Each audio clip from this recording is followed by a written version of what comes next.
Donald Trump ఇతని తీరు వలన ప్రపంచ స్థాయిలో స్టాక్ మార్కెట్ యొక్క క్రైసిస్ పోయిన వీడియోలో మాట్లాడాం. మరి భారత్ ఎందుకండి సైలెంట్గా ఉంది అంటే సైలెన్స్ ఈస్ గోల్డ్ చాలా గొప్పగా చెప్పుకున్నాం. మరి ఇది వర్కౌట్ అవుతుందా? చైనా వాడైతే ఎదురిస్తున్నాడు కదా, కెనడా, యూకే, ఫ్రాన్స్ అందరూ కూడా డొనాల్డ్ ట్రంప్ గారిని ఇవాళ శత్రువులా చూస్తున్నారు.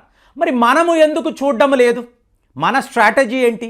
జయశంకర్ గారు తన గదిలో కూర్చొని ఏం ఆలోచిస్తున్నారు మీరు చూసారా అనుకోండి. ఇవాళ మోదీ గారి మీటింగ్ కోసము అమెరికాలో అగ్రనాయకులు క్యూ కడుతున్నారు. ఏంటండి అలాగా ఒక్కసారిగా అమెరికా వాళ్ళకి భారత్ పైన అంత కనికరం ఏంటి? అబ్బో మేము భారత్ వెళ్ళాలి, మోదీ గారిని కలవాలి, జయశంకర్ గారితో మాట్లాడాలి, అజిత్ దోవెల్ గారితో చాలా ఇంపార్టెంట్ మీటింగ్ ఉంది ఏంటి? మనం సైలెంట్గా ఉండడం వలన మన పనులు ఎలా అవుతాయని చెప్పడానికి మీకు ఈ వీడియో ఒక గొప్ప ఉదాహరణ. ఇప్పుడు చూడండి, తులసి గాబార్డ్ అని అంటాం. ఈవిడ ఎవరు? US director of intelligence, national intelligence. అంటే మీకు ఎఫ్బిఐ, సిఐఐ అలాగే సెక్యూరిటీ సర్వీసెస్ వీళ్ళందరూ కూడా ఈవిడకే రిపోర్ట్ చేస్తారు. అంటే ఒక అతి కీలకమైన అధికారి ఈవిడ భారత్ వస్తున్నారు, నెక్స్ట్ వీక్ వస్తున్నారు. తులసి గాబార్డ్ అన్న వెంటనే భారత సంతతికి చెందిన మహిళ అందరూ అనుకుంటారు, అలా కాదండి. వీళ్ళ అమ్మగారు కారోల్ పోర్టర్ని అంటారు. ఇప్పుడు ఈ పోర్టర్, ఇప్పుడు మీరు కుక్ అన్నారు అనుకోండి, థామస్ కుక్ అంటాం. అంటే వంట చేసేవాళ్ళు, రాజులకు వంటలు చేసేవాళ్ళు, వాళ్ళని కుక్ అని అంటారు. Thomas cook. అలాగే ఇప్పుడు టైలర్ అంటారు.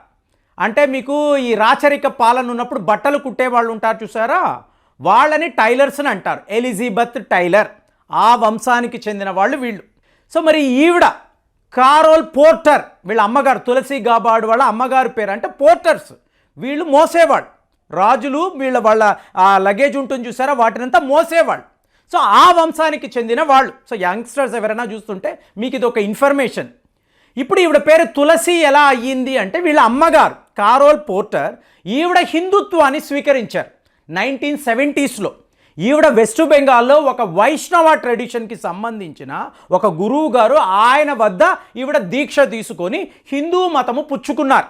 కాబట్టి ఈవిడ వాళ్ళ అమ్మాయికి తులసి అనే పేరు పెట్టారు. ఈవిడ భారత్కి వస్తున్నారు. అంటే డైరెక్ట్గా వస్తున్నారు అంటే భారత్ ఎగిరి గంతులు వేస్తుంది కదా, చచ్చినట్టు వస్తున్నారు కదా అంటామని జపాన్ అంటున్నారు, థాయిలాండ్ అంటున్నారు. తరువాత మీకు భారత్ ఎందుకు వస్తున్నారు అంటే రైజీనా డైలాగ్ అని అంటారు కదా, రైజీనా కాన్క్లేవ్ అని అంటారు. సెక్యూరిటీ వర్గానికి చెందిన ఒక భారీ కాన్క్లేవ్ జరగబోతుందండి. దాని గురించి ఈవిడ తులసి గారు భారత్కి వస్తున్నారు. దీని హెడ్ అంటే చైర్పర్సన్ ఎవరు అంటే అజిత్ దోవెల్ గారు. ఒక 20 దేశాల అతి ముఖ్యమైన స్పై ఏజెంట్లు ఇక్కడికి రాబోతున్నారండి. కెనడా వాళ్ళ స్పై ఏజెన్సీ కూడా ఇక్కడికి వస్తుంది. అలాగే M16 అంటారు చూసారా, యూకేకి సంబంధించిన అత్యుత్తమమైన మీకు సెక్యూరిటీ సర్వీస్ స్పై ఏజెన్సీ వాళ్ళ చీఫ్ కూడా భారత్ రావడము ఇక్కడ చాలా ముఖ్యమైన విషయం. ఇక తర్వాత లెవెల్లో చూసారనుకోండి, the second lady of America మీకు ఉషా చిలుకూరి, ఈవిడది వెస్ట్ గోదావరి అండి. ఈవిడ వాళ్ళ ఆయనకు చెప్తున్నారు, జేడీ వాన్స్ మీకు అమెరికా యొక్క వైస్ ప్రెసిడెంట్, ఏమండి పదండి మనం భారత్ వెళదాము, మా ఊరు వెస్ట్ గోదావరి వైపు వెళదాము, పాలకొల్లు, నర్సాపూర్, భీమవరం ఇక్కడంతా ఫుడ్ అదిరిపోతుంది, బాగా మనం తినేసి హాయిగా తిరిగేసి వద్దామని చెప్పి ఈవిడ జేడీ వెనిస్కి చెప్తున్నారు. జోక్ చేస్తున్నాను. వీళ్ళు ఇద్దరూ కూడా భారత్కి వస్తున్నారు.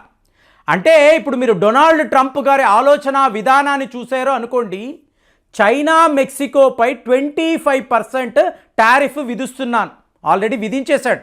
ఇందులో కెనడాను కూడా మీరు కలుపుకోవాలి. ఏప్రిల్ 2వ తారీఖు భారత్ పైన అంటే ఏప్రిల్ ఫూల్స్ డే వస్తుంది. అంటే ఇతను అమెరికా వాళ్ళని భారతీయులను ఫూల్ చేయాలనుకుంటున్నాడా? We don't know. ఏప్రిల్ 2 మాత్రం మేము రెసిప్రొకల్ టారిఫ్ విధిస్తాము.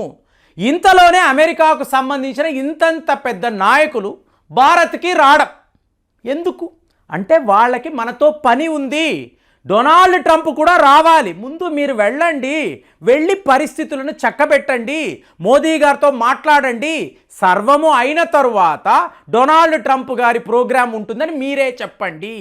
ఇలాగా అంటే ఇదంతా ఏంటంటే కార్పొరేట్ లెవెల్లో చేసే ట్రిక్కులు, డ్రామాలు. వాళ్ళు ఏది స్ట్రైట్గా చూడరు, వంకరగా ఆలోచిస్తారు. అలాగ డొనాల్డ్ ట్రంప్ గారు కూడా ఒక కార్పొరేట్ దిగ్గజం కదా ఆయన, ఇట్లా ఆలోచిస్తున్నాడు. సరే అయిపోయింది. ఇప్పుడు వీళ్ళందరూ వచ్చి ఏం చేస్తారండి అంటే, మళ్ళీ భారత్తో మంచి వ్యాపారం ఉండాలండి, మన మధ్య సెక్యూరిటీ అనేది బాగుండాలి, డిఫెన్స్ రంగంలో మనం ఇంకా కూడా క్లోజ్ కోఆపరేషన్ ఉండాలి, ఇవన్నీ మాట్లాడతారు. కాబట్టి మనం ఏం చేస్తాము, మోదీ గారు అనండి, అజిత్ దోవెల్ గారు, జయశంకర్ గారు సైలెంట్గా వింటూ ఉంటారు. అలాగేనండి, తప్పకుండా అండి, చేద్దామండి, కంగారు పడకండి, ఇవే అంటూ ఉంటాం. మన పనులు మాత్రం మనం మెల్లిగా చక్కబెట్టుకుంటూ ఉంటాం. ఇది భారత్ అనుకరిస్తున్న తీరు 100%. ఎవరైతే మనల్ని బెదిరించారో, భయపెట్టారో, ఎవరైతే మనల్ని వాళ్ళ దారిలోకి లాక్కోవాలని చూశారో వాళ్ళందరూ ఫైనల్గా మన ట్రాప్లో పడిపోతారు అనేది 100% ఇక్కడ నిజం. ఇప్పుడు దీనికి అతి గొప్ప ఉదాహరణ చెప్తాను వినండి. ఇప్పుడు రష్యా చైనా లిమిట్లెస్ ఫ్రెండ్షిప్ అండి వీళ్ళది. అసలు వీళ్ళని ఎవరు విడదీయలేరు, అంత గొప్ప ఫ్రెండ్షిప్. ఇవాళ వార్త ఏంటో చెప్పమంటారా, రష్యా వాళ్ళు పుతిన్ గారు చైనాపై 25% ట్యాక్స్ విధించారు. చైనా వాడు బిత్తరపోయాడు. అమెరికా చేసిందనుకోండి, పదరా చూసుకుందాం అంటాడు. రష్యాతో కుదురుతుందా? కుదరదు కదా. అదేంటి రష్యా పుతిన్ గారు ఏంటి మీరు ఇలా చేస్తున్నారు అని ఫోన్లో మాట్లాడతాడు. మరి మీరు ఏం చేయాలండి? ఇప్పుడు ఒకప్పుడు రష్యా అన్నారు అనుకోండి, రష్యాలో మీరు కార్లు చూస్తే ఒక BMW, ఒక మెర్సిడీస్ బెన్స్, ఫోల్క్స్ వాగన్, స్కోడా ఇలాంటి కార్లు, యూరోప్కి సంబంధించిన కార్లు కనిపిస్తాయి మీకు. తర్వాత యుక్రెయిన్తో యుద్ధము, వెంటనే యూరోప్కి సంబంధించిన కార్ మేకర్స్, ఈ కంపెనీస్ అందరూ కూడా రష్యాపై శాంక్షన్స్ అన్నారు. వాళ్ళ ప్లాంట్స్ని అంతా కూడా మూసివేశారు, కార్లనంతా కూడా వెనక్కి తెచ్చేసుకున్నారు. సో రష్యాకు మార్గము లేక వాడు ఏం చేయాలో తెలియక చైనా వాడి మీద ఆధారపడ్డాడు. సో ఇప్పుడు చైనా వాడు ఏం చేస్తాడు, తన దేశంలో రష్యా కోసరం, ఆ చలి కోసరము దానికి తగ్గట్టుగా ఇంజిన్లు తయారు చేసి రష్యాకు వరస పెట్టి పంపిస్తున్నాడు. ఆల్మోస్ట్ 63% కార్లు మీకు చైనా వాడిదే. ఇవాళ మీరు రష్యా వెళ్ళారంటే చైనా కార్లే ఎక్కువ కనిపిస్తాయి. మరి రష్యా వాళ్ళదే అన్నారు అనుకోండి, 23 to 25% కార్లు మాత్రమే. అంటే చైనా డామినేషన్ చూడండి. ఒకప్పుడు భారత్లో ఎలా ఉండిందో అంటే, మొబైల్ ఫోన్లు అంటే మీకు చీపుళ్ళు, మీకు దువ్వెన్లు, షూలు, బెల్టులు, బకెట్లు సర్వము చైనా వాడిదే. ఎక్కడ చూసినా చైనా వాడే. అలాగే ఇవాళ రష్యా తయారైంది. కానీ ఇప్పుడు ఏమైంది, అమెరికాతో కాంప్రమైజ్. మెల్లమెల్లగా యూరోప్ని కూడా పుతిన్ గారు తన గ్రిప్లోకి తీసుకుంటాడు. ఏముంది, ఇమాన్యుయల్ మ్యాక్రోన్ రారా మాట్లాడుకుందాము, నీకు నాతో శత్రుత్వం ఏంటి, ఇన్నేళ్ళు బాగానే కదా ఉన్నాము, పద గ్యాస్ ఇస్తాను, ఆయిల్స్ ఇస్తాను, కాంప్రమైజ్ అంటాడు ఆయన. కానీ ఇది భారత్కు ఒక బంగారు అవకాశం. ఎందుకంటే రష్యా వాళ్ళ డబ్బంతా కూడా ఇవాళ ఇండియాలోనే ఉంది. ఎలాగ వెనక్కి తెచ్చుకోవడము అన్నప్పుడు భారత్కు సంబంధించిన మహేంద్ర అనండి, టాటాలు అనండి, మారుతి సుజుకీలు అనండి, వీటిని మా దేశంలోనే వచ్చి ప్రొడక్షన్ చేయండి. అంటే మేక్ ఇన్ ఇండియా అని మనం అంటున్నాము. రష్యా వాళ్ళు మేక్ ఇన్ రష్యా, మీరు మా దేశంలోకి వచ్చి ఈ కార్లను తయారు చేయండి, మా ప్రజలు వాడతారు అని చెప్పి ఇవాళ రష్యా వైపు నుంచి ఇంత పెద్ద ఆఫర్. అంటే చైనా అవుట్, భారత్ ఇన్ అనే అతి పెద్ద విషయము ఇవాళ జరిగింది.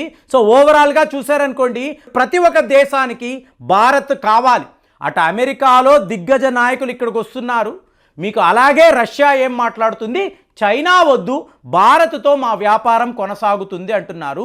ఇంతంత పెద్ద విషయాలు భారత్ను టార్గెట్ చేస్తూ భారత్ అవసరము వీళ్ళకి ఉంది అనే దాన్ని క్లియర్గా మనం చూడగలుగుతున్నాము.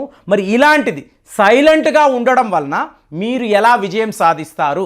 సో ఈ వీడియోలో మాట్లాడుకున్నాం. మరి మీ ఒపీనియన్ ఎలా ఉంది కామెంట్స్లో తెలియజేయండి. మళ్ళీ వచ్చే వీడియోలో కలుద్దాం. జై హింద్.